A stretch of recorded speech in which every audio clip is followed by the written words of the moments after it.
Alright, original tales short story for you. In this one, it gets messy fast. Let's get into it. My wealthy grandmother saw me and my 6-year-old daughter at a family shelter. She asked, "Why aren't you living in your house on Hawthorne Street?" I was stunned. What house? 3 days later, I arrived at a family event, and my parents went pale.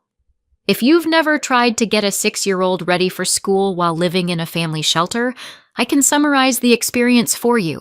It's like running a small airport. Except the passengers are emotional, the security line is shame, and you're doing it all with one sock missing. That morning, Lila's sock was the one missing. "Mom," she whispered, the way kids do when they're trying to help you not fall apart. "It's okay. I can wear different socks." She held up one pink sock with a unicorn and one white sock that used to be white. I stared at them like they were evidence in a crime scene. "It's a bold fashion choice," I said.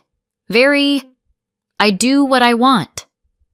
Lila smiled, and just like that, for half a second, I forgot where we were. Then the shelter door opened behind us and the cold slapped me back into reality. We were outside St. Bridget Family Shelter, 6:12 a.m., the sky still a bruised gray. The sidewalk was damp. The air had that winter smell, metallic and clean, like the world had been scrubbed too hard. Lila adjusted her backpack, which was bigger than she was. I tugged the zipper up on her puffy coat and tried not to look at the sign above the entrance. Family shelter. It wasn't even the word shelter that got me. It was the word family. Like we were a category, like we were a label on a box. "Okay," I said, forcing brightness into my voice. "School bus in 5 minutes." Lila nodded. She was brave in a quiet way that made me feel both proud and guilty at the same time. Then she asked softly, "Do I still have to say my address when Mrs. Cole asks?" My stomach clenched. "I don't think she'll ask today," I said. Lila didn't push. She just looked down at her shoes and then back up at me like she was memorizing my face, like she was checking if I was still me. "Mom," she said, "are we going to move again?" I opened my mouth and nothing came out. And that's when a black sedan slid to the curb like it belonged there. Not a taxi, not an Uber, not the kind of car that ever pulled up to St. Bridget unless it took a wrong turn and regretted it. The door opened, and a woman stepped out in a tailored coat the color of midnight. Evelyn Hart, my grandmother. I hadn't seen her in over a year. I knew that because my life had been measured in before everything fell apart, and after. And she belonged firmly in before.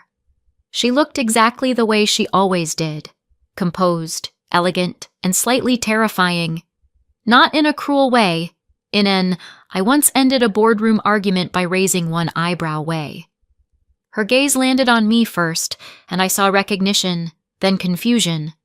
Then it landed on Lila.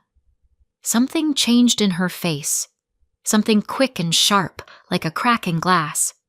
She looked up at the sign above the entrance, and then she looked back at me. "Maya," she said, and my name sounded strange in her voice, like she hadn't said it out loud in a long time. "What are you doing here?" My first instinct was to lie, not because I thought she'd judge me, because I couldn't stand being seen. "I'm fine," I said, which is the default lie of exhausted women everywhere. "We're okay. It's temporary." Evelyn's eyes flicked down to Lila's mismatched socks, and then to my hands, red and dry from too much sanitizer, too much cold, too much life. Her voice went quieter. "Maya," she said again, "why aren't you living in your house on Hawthorne Street?" The world tilted. I blinked at her. "My... what?" She didn't repeat herself like she thought I was stupid. She repeated herself like she thought I might faint. "The house," she said, enunciating the words. "On Hawthorne Street." My heart started pounding so hard I could feel it in my throat. "What house?" I heard myself say. I don't have a house. Evelyn stared at me as if I'd spoken in another language. I could see the calculation behind her eyes. She was running numbers in her head. Timelines. Possibilities. Lies. Lila tugged my sleeve. Mom, she whispered. Do we have a house?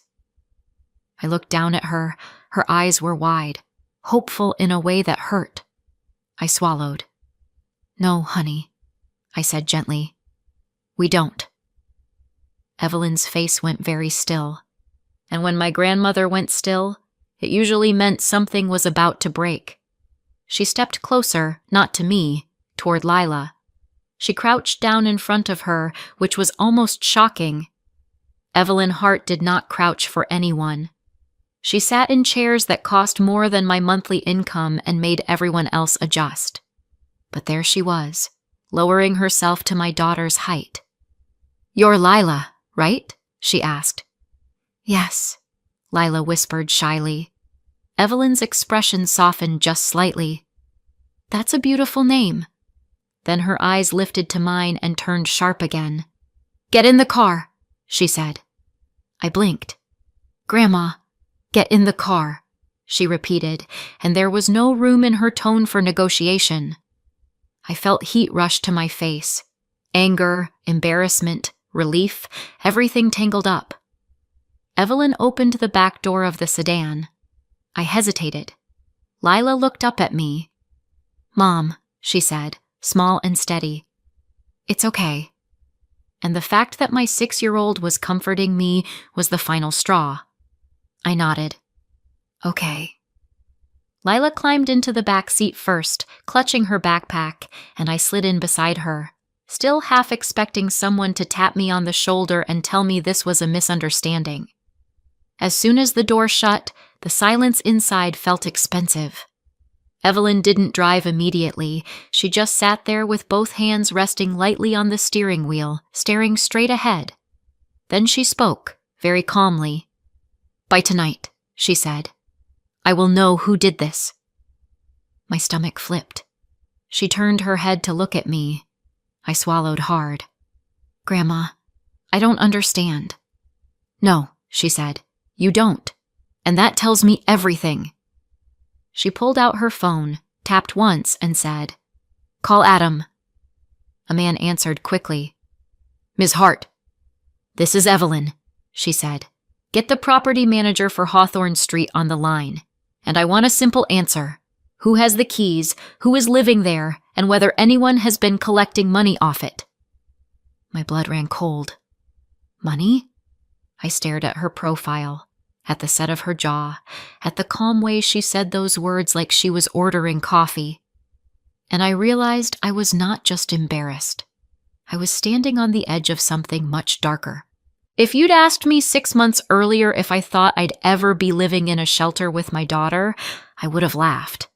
Not because I thought it couldn't happen, because I thought it couldn't happen to me. That's a dangerous kind of arrogance, by the way.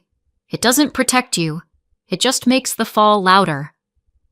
6 months earlier, I was still working as a nursing assistant at St. Jude's Medical Center. 12-hour shifts, call lights going off like a slot machine, people asking me for things I didn't have. Time, answers, miracles. I was exhausted, but I was surviving. And then I moved in with my parents. It was supposed to be temporary. It always starts with temporary.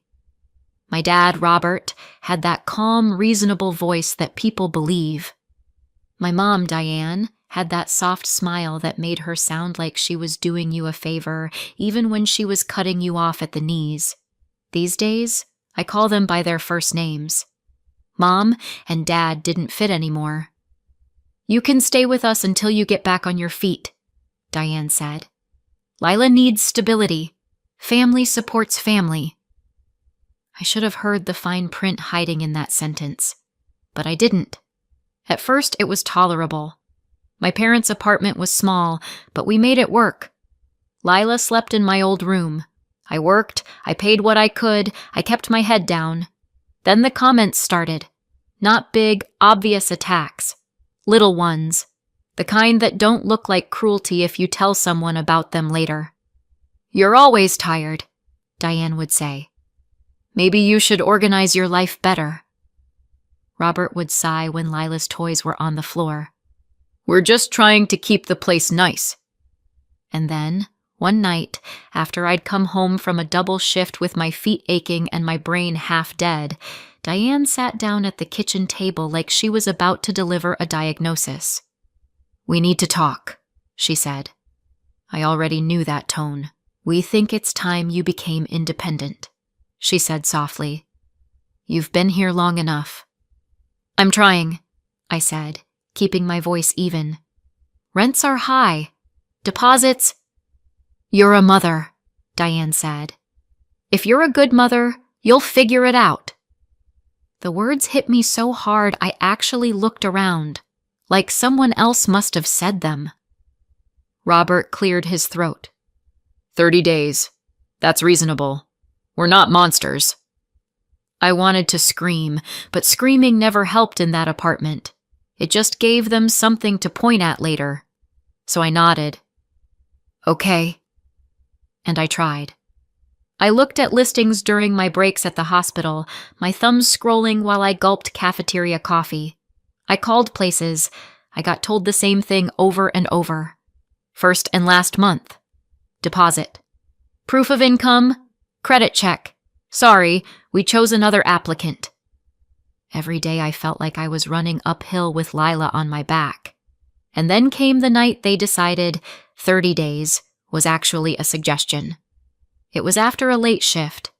I'd helped a confused elderly man back into bed 3 times, cleaned up a spilled tray, and held a woman's hand while she cried because she was scared of surgery. I came home after midnight. The hallway light outside my parents' apartment was on. My stomach tightened immediately. 2 cardboard boxes sat outside the door. My boxes. I stared at them for a long second like my brain refused to accept the shape of what I was seeing. Then I tried the doorknob. Locked. I knocked. Silence. I knocked again. Harder. Finally, the door cracked open. Diane's face appeared, calm as if this was a normal Tuesday. "You need to keep your voice down," she whispered sharply. "Neighbors." "Why are my things outside?" I demanded.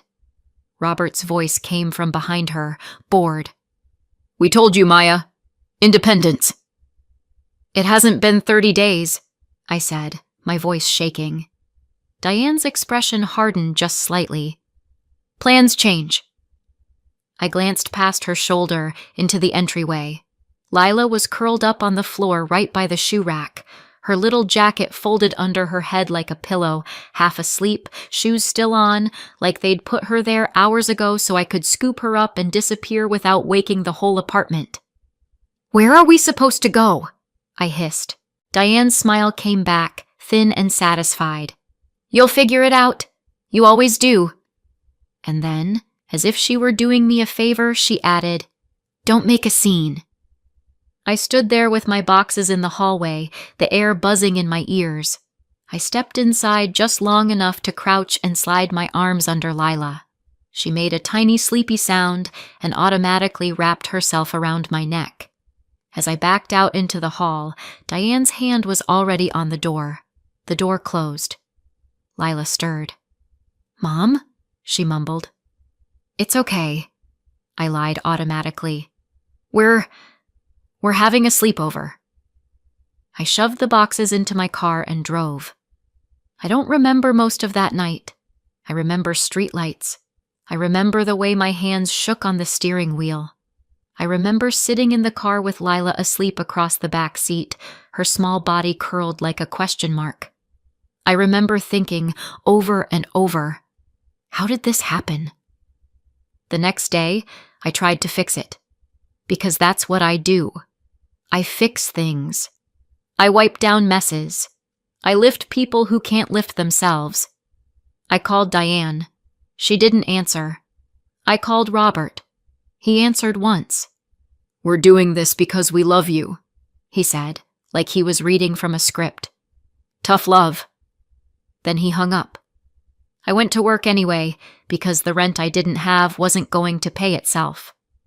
By day 3, my cheeks were hollow from stress and my stomach hurt from cheap gas station food. I tried a motel. 1 night. 2. Then the money ran out. A school counselor noticed Lila was quiet, asked if everything was okay. I lied. Then the counselor asked again, gently, and I saw Lila watching me with those big eyes, learning from me how to lie to survive. So I told the truth. And 2 days later, I was filling out shelter intake forms while Lila sat beside me swinging her legs. The intake worker was kind but tired, like she'd seen too much. "We need your information," she said. "We need to know where you stayed last night." "In my car," I said. She nodded like she was checking a box. Lila leaned toward me and whispered too loudly, "Is this our house now?" The woman flinched. I smiled too hard.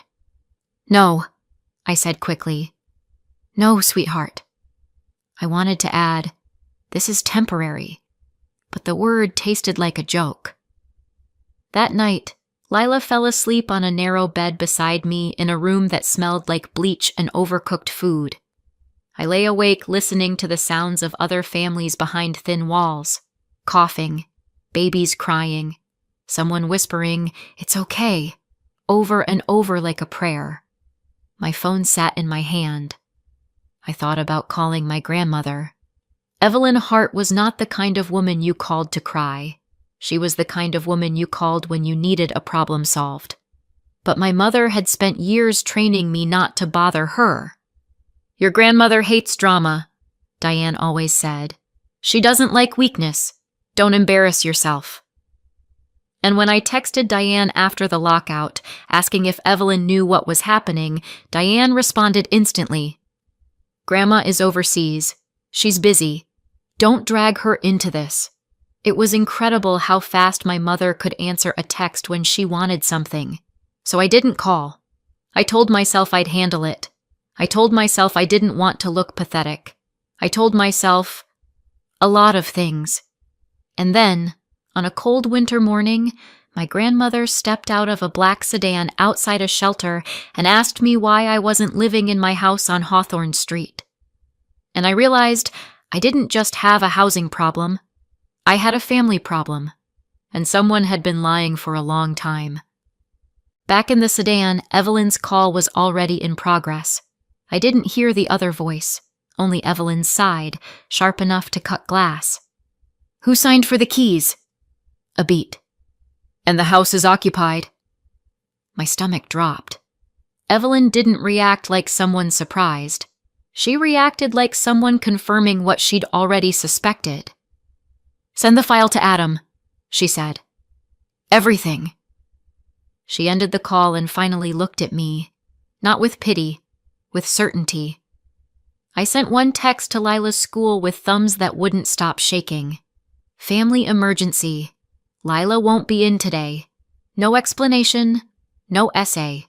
Just the truth in the smallest, least humiliating package I could manage." Evelyn drove to a diner 10 minutes away, the kind of place with warm windows, a bell on the door, and menus that smelled like syrup. Inside, the heater blasted my face so hard I almost cried from the shock of being warm. We slid into a booth. Lila immediately found the kids' menu and started coloring a cartoon pancake like it had personally insulted her. Evelyn ordered hot chocolate for Lila without asking. I watched her do it and felt a weird wave of anger. Not at Evelyn, at the universe, because it was that easy to be kind, and my parents had chosen everything else. Evelyn lifted her phone again. "Grandma," I started, then stopped, because I had no idea what I was even asking. "What house? Why are you here? How did my life become a shelter sign?" Evelyn didn't answer my questions in the order my panic wanted. She just said calmly, "I'm going to make another call. You'll listen, and you won't interrupt." I nodded. It was the kind of nod you give a surgeon when you're on the operating table. She tapped the screen and put the phone on speaker. 1 ring. 2. Then my mother's voice. Diane. Bright and sweet, like she was auditioning for the role of loving parent in a community theater production. Evelyn! Oh my goodness! What a surprise! How are you? Evelyn's tone stayed pleasant, almost gentle. I was thinking about Maya, she said. How is she doing? I felt my stomach drop into my shoes. There was a microsecond of silence, the tiniest pause where a liar decides which version of reality is most useful. Then Diane answered smoothly, confidently, like she'd been practicing the sentence in front of a mirror. Oh, she's doing great, she said. She's living in the house. She's settled. She loves it. You know Maya. She wanted space, so we didn't bother you. I stared at the sticky table as if it might open up and swallow me whole. Across from me, Lila colored quietly, humming to herself. She didn't understand the words, but she understood tone. She glanced up once, saw my face, and went right back to coloring harder. Like she could scribble the problem away. Diane kept talking, filling the silence with cheerful nonsense. How busy she'd been, how proud she was, how family is everything. Evelyn let her. Evelyn didn't rush liars. She gave them room to hang themselves properly. Finally, Evelyn said, "That's good to hear," and ended the call. Just like that. No confrontation, no accusation, no gotcha. My throat tightened. That, Evelyn said quietly, wasn't confusion. I let out a laugh that sounded like a cough. So she knew, I said. She knew the whole time. Evelyn's eyes stayed on mine, steady and sharp. She knew enough to lie without thinking, she said. That tells me what I need to know. Lila slid her coloring page toward me. Mom, look. I made the pancake purple. I forced a smile so quickly it probably looked painful. Wow, I said. That pancake is incredibly brave. Lila giggled, and for half a second my chest unclenched. Then Evelyn leaned in, lowered her voice, and said the simple sentence I should have heard months ago. I arranged a house for you, she said, on Hawthorne Street. Your parents were supposed to manage the handoff. Keys, move in, all of it. They told me it was done.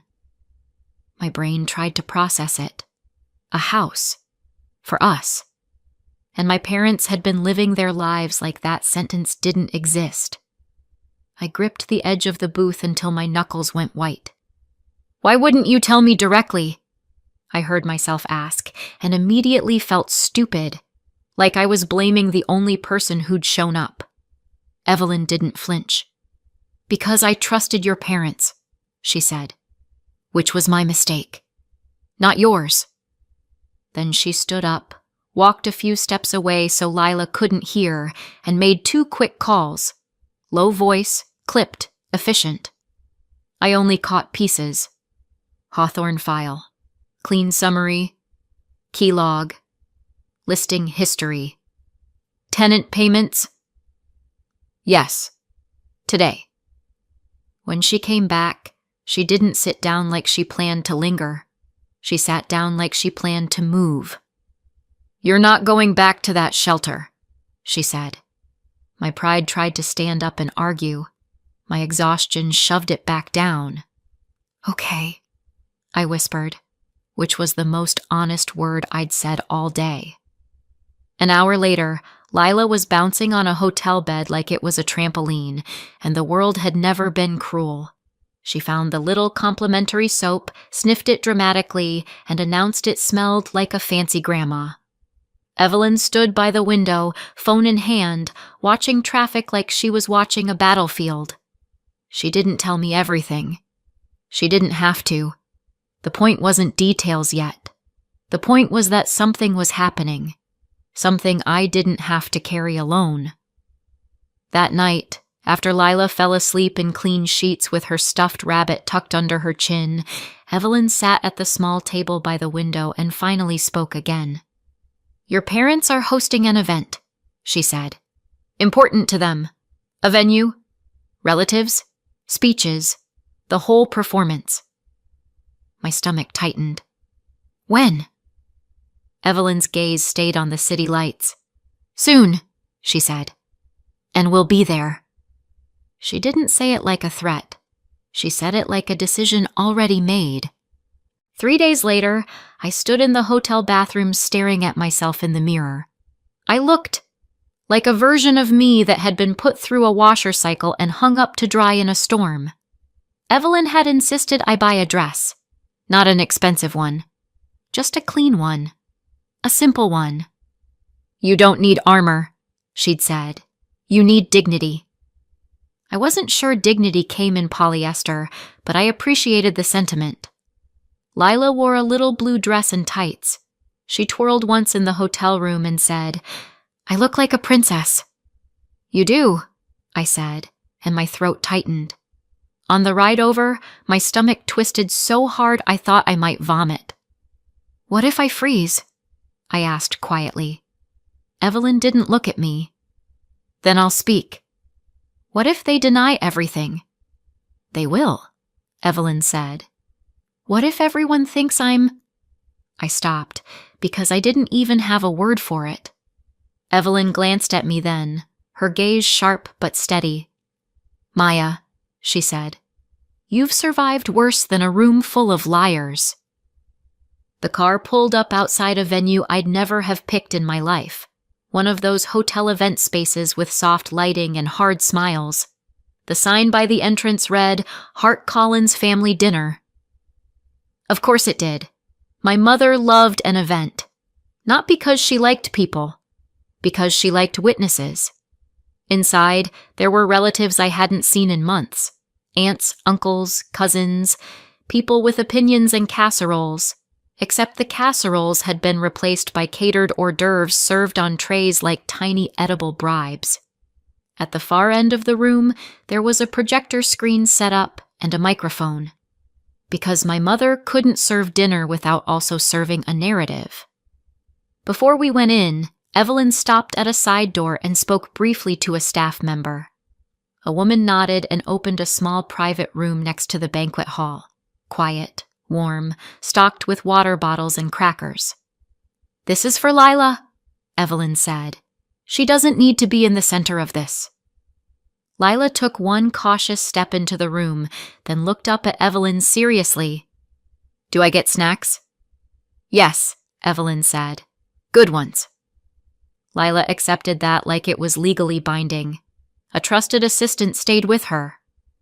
Lila waved at me, completely unaware she was being protected from the family apocalypse.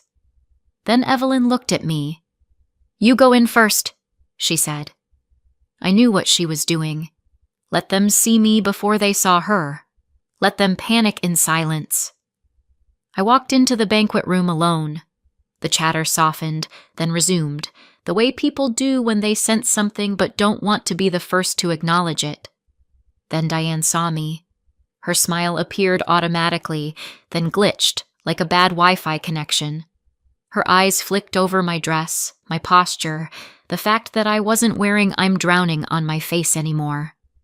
Her hands tightened slightly around her wine glass. Robert noticed a second later. His laugh died halfway through.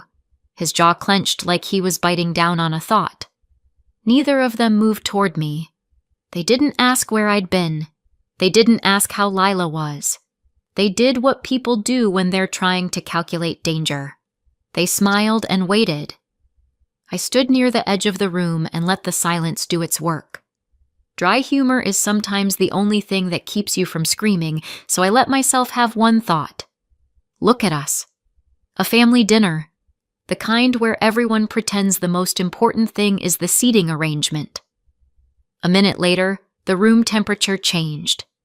Evelyn Hart entered. Calm. Unhurried. Completely in control. Beside her was a man with a slim folder and a laptop bag, the kind of person who looked like he'd never raised his voice in his life because he didn't need to. Diane went pale. Not, oh, you surprised me, pale. More like, I just realized my entire plan has a hole in it, pale. Robert straightened his shoulders, the way he did when he wanted to look like the victim before anyone had accused him of anything. Evelyn nodded to a few relatives like she was simply attending dinner. Then she looked at my mother. "Diane," Evelyn said lightly, "before we eat, I'd like to clear up something you told me." My mother's smile tightened. "Of course, Mom."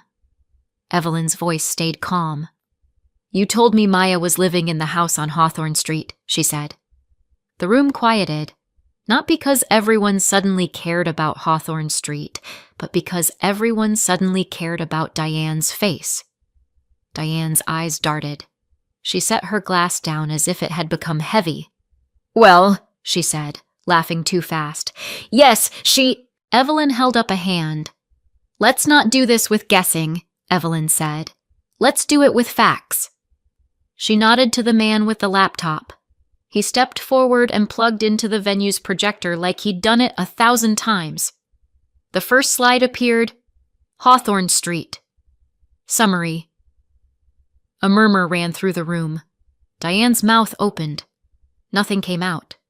Evelyn didn't speak like she was giving a courtroom speech. She spoke like she was reading the weather. "This house was arranged for Maya and Lila," she said, and the screen showed a simple line to match. Next slide. "Keys released to Diane Hart Collins. July." Evelyn let that sit for half a second. Then another slide. A listing screenshot. The Hawthorne house marketed as a furnished rental. Photos of the living room, the kitchen, the bedroom. People leaned forward. Diane's hands started to shake. Next, a lease summary. Names blurred, dates visible. Tenants moved in, August. And then the slide that made the room go dead quiet. A payment instruction page from the property manager file. Rent payout account, provided by Diane and Robert. Evelyn's voice didn't rise.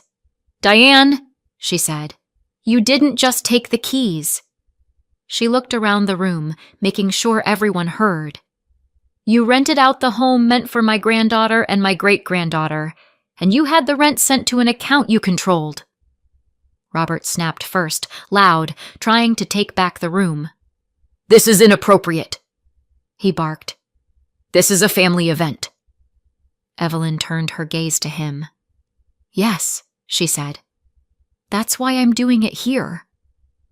Diane found her voice, thin and frantic. "We were going to tell her," she said quickly. "It was temporary. We needed—" "Temporary," Evelyn repeated. Her eyes flicked toward the side room where Lila was, unseen but present. "You displaced a child," Evelyn said, and the room went still. She paused, just long enough, then finished the sentence. "For profit." Someone gasped. Someone whispered, "You've got to be kidding." Diane started crying, real tears this time. "We had debts," she sobbed. "You don't understand." Evelyn's expression didn't change. "I understand enough," she said. "And I'm done funding your choices." She turned slightly so everyone could hear and said simply, "Starting now, Diane and Robert receive nothing from me. No more help. No more transfers. No inheritance." Robert's face twisted. "You can't—" "I can," Evelyn said. "And I already did." The man with the folder stepped forward, calm. "Diane Collins, Robert Collins," he said politely. "These documents are for you." A uniformed officer stood nearby, not dramatic, not aggressive, just present, because Evelyn didn't gamble with scenes like this. Diane stared at the papers like they were radioactive. Robert took them with shaking hands, then looked around the room and finally understood the worst part. This wasn't a fight anymore. It was a reputation collapsing in public. Evelyn's voice stayed level. "You will not contact Maya," she said. "You will cooperate, and you will answer for what you did." Diane turned to me then, eyes wild. "Maya," she begged. "Tell her to stop. We're family." Something inside me went cold and clear. "You should have remembered that," I said quietly, "before you made a business out of my daughter's home." Diane's face crumpled. I didn't feel joy exactly. I felt relief. Relief that the truth was finally out loud. Relief that I wasn't crazy. Relief that Lila would never have to learn how to smile through humiliation the way I had. I didn't stay for the aftermath. I walked out of the banquet room, down the hallway, and opened the door to the private room. Lila looked up, cheeks full of crackers. "Mom, are we done?" I crouched and hugged her so tight she squeaked. "Yeah," I whispered.